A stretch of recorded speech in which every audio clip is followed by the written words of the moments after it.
We do have one last speaker we're just adding to the session, so I'd ask you to stay for that, please. Can I ask Helena to come up? Thank you. Hello and welcome, thank you. So let me introduce ourselves. I'm Helena Naffa and my colleague is Balázs Kotró from Corvinus University of Budapest. We are focused on sustainable finance. So first and foremost, we are finance experts.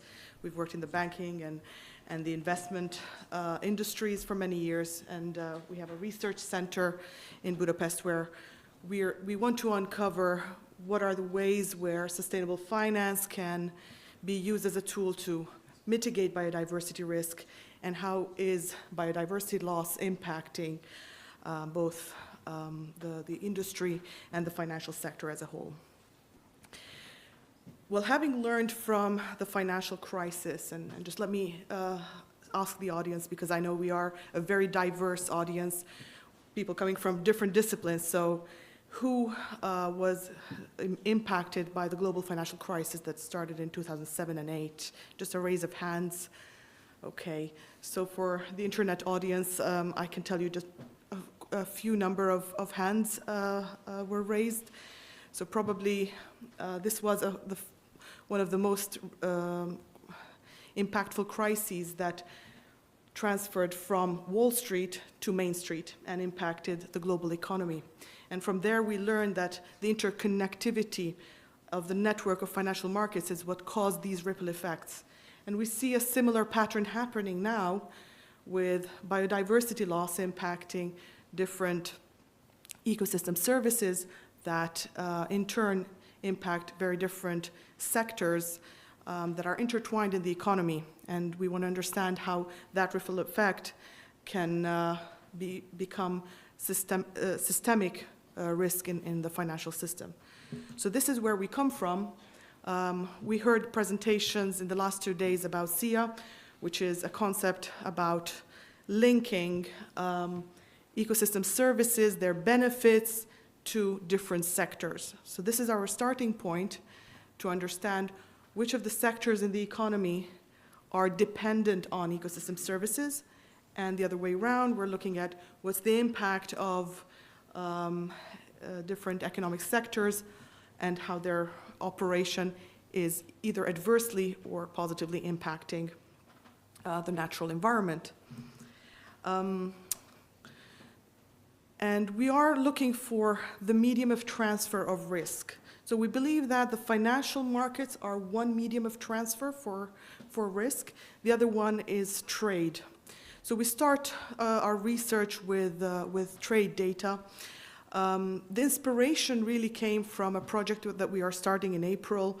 It's called BioSolar. It's funded under the Biodiversa grant call.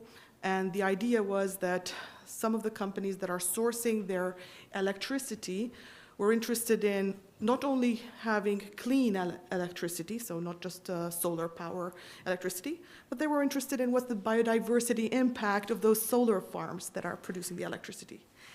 And that was the inspiration for trying to understand how we can suggest changes to solar panels being implemented in a way that improves the ecological value and then saves biodiversity. That comes at a trade-off against power production. So this is where our group of researchers come in to try to engineer financial tools to help bridge the funding gap for preserving biodiversity. And from this inspiration came the idea that it's not only the solar powers and the energy sector that's very much connected with nature, but it's also the other different sectors. So we're looking at different regions in Europe. This is a schematic table of the data we are using, and how they are interconnected through trade of different commodities and services. Of course, the focus here is more on the commodity side. But the interconnectivity of the trade between the different regions in Europe, we believe, is the medium of risk transfer. We want to lay that on top of some kind of measure of ecological value, integrity. One idea was to look at ecosystem condition measure, and our research partner, Márton Kis from the University of Szeged, an ecologist, he suggested we use the tree cover density. So for the European map, you can see an initial assessment of the tree cover density. Now, we set up a framework of how we connect all these, starting off between the connectivity of trade, and hopefully in a later phase that can be the interconnectedness of financial markets.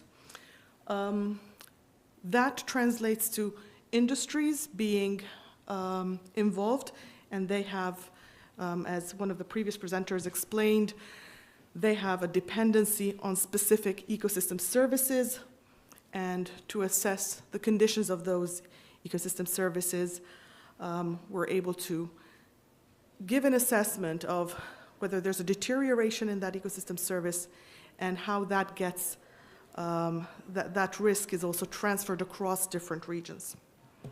To understand this network effect, I would like to ask my colleague, who is an expert on the core periphery model, to give you some more insights, because we understood from the 2008 crisis that the complexity of the network may not be very visible to the eye at first. We don't know who are the regions who are transmitters of risk and who are the ones who are recipients of the risk. So Balázs, please take the floor. Okay, we have 2 minutes, so I'm going to be very brief.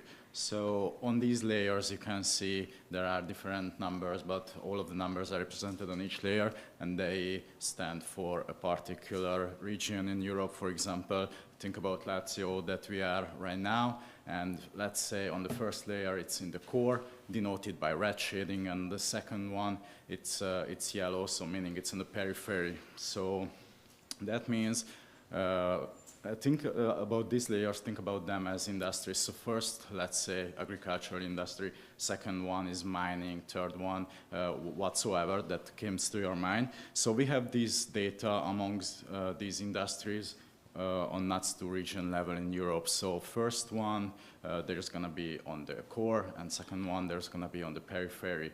And let's imagine if a node, which is a region, is in the core, that's going to be, I mean on multiple layers, that's going to be a pressure point of the network, and that requires specific regulatory intervention. And Helena, please, the last one. And this model was really devised following the 2008 crisis, where we understood that regions that are in the core, going back to the crisis, those were usually banks who were, we understood that they are in the core of the center, they are the most interconnected. They should be defined as systematically important financial institutions. We cannot let them fail. What happened in 2008 is that we let Lehman Brothers go bankrupt. And with hindsight, we know that that was a mistake that led to the ripple effects. The financial system can have the very powerful tool to mitigate biodiversity risk. But unfortunately, the unintended consequence is also that it can also propagate this risk, spread it out, and sometimes make it much larger. So if you have a risk for one region, through the financial system, through European trade networks, it can become a problem for all regions. So we show you the first preliminary results. This is the core of our network, where you can see tree cover density layered on top of it, and it shows which are the regions that we should pinpoint as pressure points, and they need some regulatory attention. I understand that we come to the end of our time allocation, so we hope we can continue this conversation in the poster sessions, and maybe if there are any questions to us, we're happy to answer them.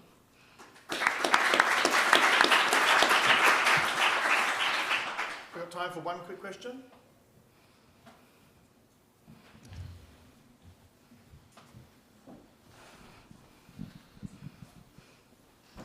Thank you so much. And considering that the information that you have shown comes from input-output tables, which are not always very much updated.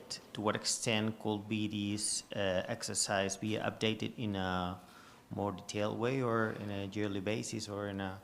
Very good question, and we're facing this problem as well, that the trade data was collected using freight and cargo data. It's quite a few years ago that it was collected, and we want to use it as an initial start, but after the trade data, I don't think we will have, if there is no opportunity to update that, then we should move to the financial markets interconnectivity to rely on that as well. So, yeah, thank you.